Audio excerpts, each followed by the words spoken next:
El llamado.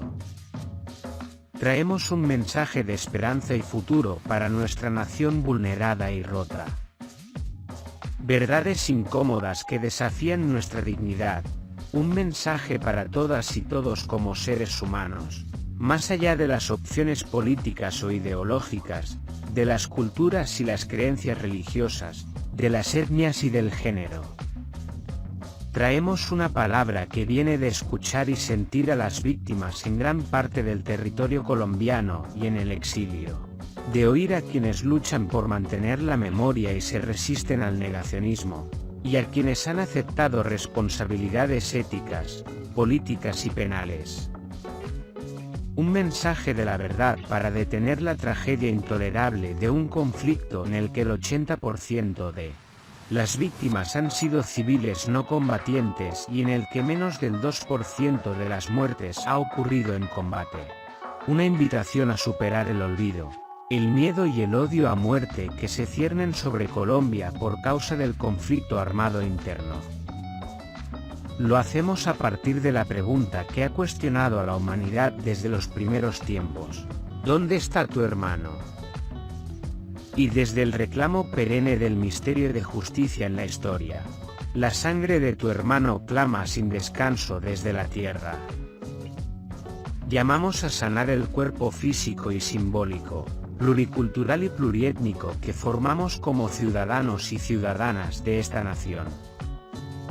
Cuerpo que no puede sobrevivir con el corazón infartado en el Chocó, los brazos gangrenados en Arauca, las piernas destruidas en Mapilipán, la cabeza cortada en el Salado, la vagina vulnerada en Tierra Alta, las cuencas de los ojos vacías en el Cauca, el estómago reventado en Tumaco, las vértebras trituradas en Guaviare, los hombros despedazados en el Urabá, el cuello degollado en el Catatumbo, el rostro quemado en Machuca, los pulmones perforados en las montañas de Antioquia y el alma indígena arrasada en el Baupés. Llamamos a liberar nuestro mundo simbólico y cultural de las trampas del temor, las iras, las estigmatizaciones y las desconfianzas. A sacar las armas del espacio venerable de lo público. A tomar distancia de los que meten fusiles en la política. A no colaborar con los mesías que pretenden apoyar la lucha social legítima con ametralladoras. Convocamos a proteger los derechos humanos y poner las instituciones al servicio de la dignidad de cada persona, de las comunidades y de los pueblos étnicos. A asumir juntos, por las vías democráticas, la responsabilidad de los cambios sociales e institucionales que la convivencia exige, como se estableció en el acuerdo de paz entre el Estado y las FARC-EP, y a abrir, con el entendimiento de las actuales circunstancias, este acuerdo al ELN y a otros grupos armados. No pretendemos acabar con el debate legítimo entre quienes mantienen el statu quo y quienes desean cambiarlo. Llamamos a tomar conciencia de que nuestra forma de ver cadáveres, el mundo y relacionarnos está atrapada en un modo guerra, en el que no podemos concebir que los demás piensen distinto. Los contrincantes pasan a ser vistos como conspiradores. Sus argumentos dejan de parecernos interesantes o discutibles para ser peligrosos y temibles, y tenerlos en cuenta a la hora de debatir es una supuesta traición a lo propio. Así, la oposición se vuelve mortal porque las personas se convierten en meros obstáculos. Esa forma de pensar es la que ha posibilitado aberraciones como que los seres humanos fueran convertidos en humo y cenizas en las chimeneas del horno crematorio de Juan Frío, o pasaran a ser simples cifras en los listados de dados de baja en combate, de los falsos positivos. También fue lo que posibilitó que los soldados devinieran trofeos de caza para la guerrilla, que encontráramos en bolsas de basura los despojos de políticos abaleados, que nos acostumbráramos a las muertes suspendidas del secuestro y a recoger los cadáveres diarios de líderes incómodos. Llamamos a aceptar responsabilidades éticas y políticas ante la verdad del daño brutal causado y a hacerlo con la sinceridad del corazón. Hemos constatado que quienes reconocen responsabilidades, lejos de destruir su reputación, la engrandecen, y de ser parte del problema pasan a ser parte de la solución que anhelan las víctimas y que necesitan ellos mismos, los perpetradores. Esta nación tiene la riqueza conmovedora de su pueblo, la multiplicidad de sus expresiones culturales, la profundidad de sus tradiciones espirituales y la tenacidad laboral y empresarial para producir las condiciones que satisfagan la vida anhelada. Tiene la feracidad salvaje de su ecología, la potencia natural de 2 océanos y miles de ríos, montañas y valles, la audacia de su juventud, el coraje de sus mujeres y la fuerza secular de sus indígenas, campesinos, negros, afrocolombianos, raizales, palenqueros y rum. Al mismo tiempo, paradójicamente, es una sociedad excluyente, con problemas estructurales nunca enfrentados con la voluntad política y la grandeza ética que era indispensable. La inequidad, el racismo, el trato colonial, el patriarcado, la corrupción, el narcotráfico, la impunidad, el negacionismo, la seguridad que no da seguridad. De esta manera, la riqueza cultural, natural y económica ha ido de la mano con la ausencia de reconocimiento del otro, de la otra, y ha propiciado la violación de derechos y el desprecio de los deberes ciudadanos. Esto es precisamente lo que hay que cambiar por caminos pacíficos y democráticos. De lo contrario, las maravillas de Colombia continuarán flotando sobre una de las crisis humanitarias más brutales y largas del planeta.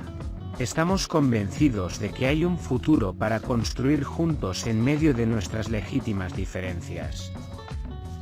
No podemos aceptar la alternativa de seguir acumulando vidas despedazadas, desaparecidas, excluidas y exiliadas. No podemos seguir en el conflicto armado que se transforma todos los días y nos devora. No podemos postergar, como ya hicimos después de millones de víctimas, el día en que la paz sea un deber y un derecho de obligatorio cumplimiento, como lo expresa nuestra Constitución. ¿Desde dónde hablamos? Fuimos 11 los comisionados y comisionadas nombrados por el Comité de Escogencia que estableció el Acuerdo de Paz. Venimos del acompañamiento a comunidades, de las causas étnicas y a favor de los derechos de las mujeres, del desarrollo regional, la ciencia, la cultura, el arte y la memoria, los derechos humanos, el periodismo analítico y el trabajo con todas las víctimas, de la universidad y los centros de investigación pública, de otras comisiones de la verdad, y de la Iglesia y otras tradiciones espirituales. También, de acoger a organizaciones de soldados y policías y a exguerrilleros heridos en combate. Y debemos nuestro origen al coraje de estos grupos que forman el movimiento por la salida negociada al conflicto, la paz y la reconciliación. Somos una de las 3 entidades creadas por el Acuerdo de Paz entre el Estado colombiano y las FARC-EP. Formamos el Sistema Integral para la Paz, junto con la Unidad de Búsqueda de Personas Dadas por Desaparecidas, VPD, y a la Jurisdicción Especial para la Paz, JEP. La Comisión para el Esclarecimiento de la Verdad, la Convivencia y la No Repetición, o, simplemente, la Comisión, como la llamaremos aquí, es una entidad del Estado, autónoma, de carácter constitucional, que no depende de la Presidencia, el Congreso ni el Poder Judicial, con el deber de esclarecer la verdad sobre el conflicto. Dedicados a esta causa murieron nuestros compañeros comisionados Alfredo Molano y Ángela Salazar. Alfredo, hasta su último día, recorrió ríos, caminos y páramos en su pasión por los campesinos, y Ángela gastó su fuerza y alegría en favor de tantas comunidades hasta que una noche del Urabá el COVID la arrancó de su gente. Siguiendo el reglamento, elegimos a quienes tomaron el relevo de nuestro amigo y nuestra amiga. 2 meses antes de concluir el informe final, uno de los comisionados, escogido al inicio de la comisión, decidió retirarse. Lo que hicimos. Durante más de 3 años escuchamos a más de 30.000 víctimas en testimonios individuales y encuentros colectivos en 28 lugares donde establecimos casas de la verdad, en resguardos y comunidades afrocolombianas, en cumpañis gitanos y entre los raizales, así como en el exilio en 24 países. Recibimos más de 1000 informes de la sociedad civil organizada, empresas, organizaciones por la defensa de los derechos humanos y la naturaleza, buscadoras de desaparecidos, mujeres y población LGBTIQ+, y de cientos de niños y miles de jóvenes, además de quienes fueron llevados a la guerra a esas edades. Escuchamos a todos los expresidentes vivos, a intelectuales, periodistas, artistas, políticos, obispos, sacerdotes y pastores, y nos reunimos muchas veces con la fuerza pública y recibimos del presidente Iván Duque el aporte a la verdad de las fuerzas militares. Escuchamos a comparecientes ante la JEP y sostuvimos reuniones y actos de reconocimiento con excombatientes de las FARC-EP, miembros del Partido Comunes, exintegrantes de las demás guerrillas, exparamilitares del Pacto de Ralito y otros responsables que están en las cárceles. Realizamos la misión a partir de 2 procesos interconectados: la escucha en diálogo social abierto y la investigación. La Corte Constitucional prolongó por 7 meses más nuestra vigencia inicial de 3 años, en respuesta a la solicitud de víctimas y organizaciones de derechos humanos, para recuperar el tiempo reducido por la pandemia, ampliar nuestro ejercicio de escucha y terminar la preparación del informe final y del legado que entregamos. La solidaridad internacional. Tuvimos el apoyo del Sistema de Naciones Unidas y todas sus agencias, del Secretario General, el Consejo de Seguridad, la Misión de Verificación y el Fondo Multidonantes. Y recibimos el respaldo claro y discreto del Papa Francisco, el apoyo eficaz de la Unión Europea y sus países miembros, además de Noruega, Suiza y el Reino Unido, de la Agencia Introducción de los Estados Unidos para el Desarrollo Internacional, USAID, de todos los países de América y de Japón. Contamos con más de 200 aliados internacionales que incluyen entidades bilaterales, el Centro Internacional para la Justicia Transicional, ICTJ, y fundaciones privadas como Porticus, Ford, Open Society y Rockefeller.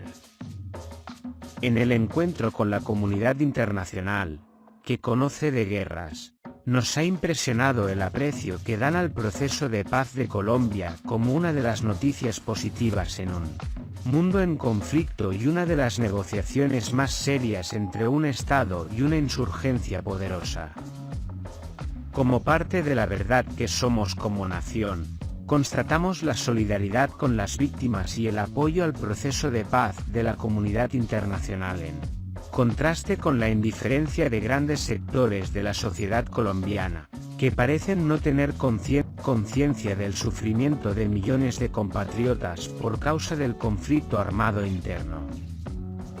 Creemos que es posible.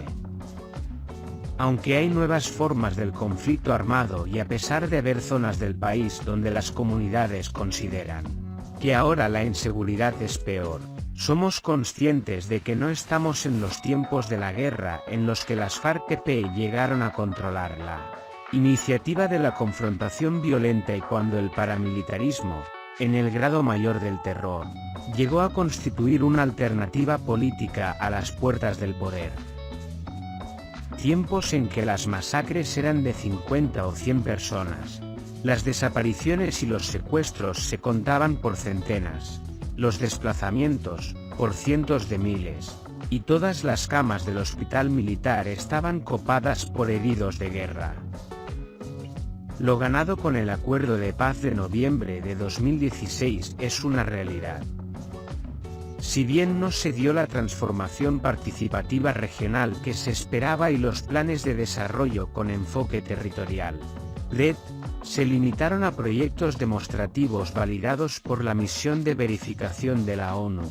Estos mismos y la elección al Congreso de las Víctimas en las circunscripciones especiales de paz muestran que se puede y se debe ir más allá, hasta que amemos la vida, como lo hemos cantando en los territorios.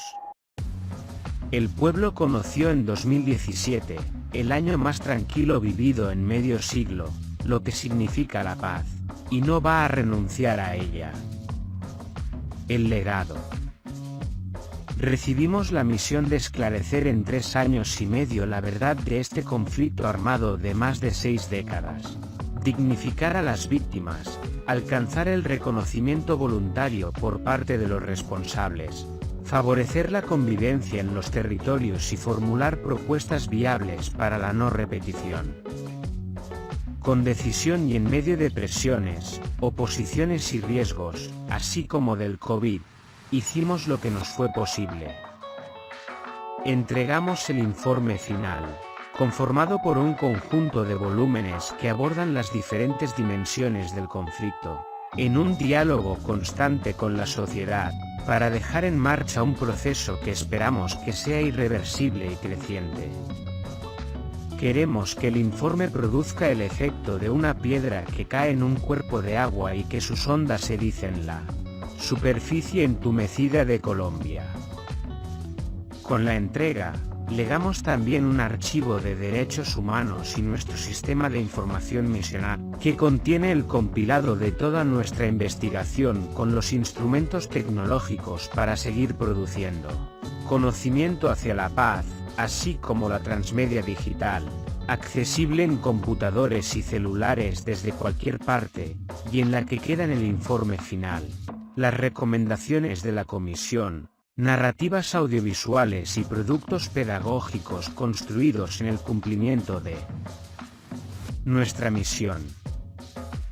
Entregamos este legado de verdad a la sociedad colombiana, a la JEP, a la VPD y a la Unidad para la Atención y Reparación Integral a las Víctimas, UARIV, y lo ponemos en manos de más de 3.000 organizaciones e instituciones aliadas. Tenemos confianza en que el presidente elegido, Gustavo Petro, y la unidad social y política que él ha convocado, así como las altas cortes, tomarán el informe final y sus recomendaciones e impulsarán el diálogo democrático e institucional para desarrollar los cambios necesarios. Queda en marcha el Comité de Seguimiento y Monitoreo sobre las recomendaciones, formado por 7 personas, la mayoría mujeres, elegido por nosotros mismos en cumplimiento del Decreto 588 de 2017 y del Reglamento de la Comisión. El acontecimiento de la verdad. Junto con la JEP, la VPD y el Centro Nacional de Memoria Histórica, CNMH, la Comisión ha contribuido a hacer de la verdad un derecho público y un acontecimiento dentro y fuera del país. Esto se constata en la disposición de las víctimas que llegaron por miles a la Comisión, superando el miedo que aún se vive en algunos territorios, en las palabras de aceptación de los responsables en actos de reconocimiento, en la generosidad de pueblos que tras escucharlos acogieron a victimarios, en los documentos entregados por centenares de grupos, en las instituciones y empresas que aportaron su visión sobre el conflicto. Muestras del acontecimiento son también los cuestionamientos, tergiversaciones y fake news, así como el negacionismo, las mentiras, los ataques y las estigmatizaciones contra miembros de la Comisión.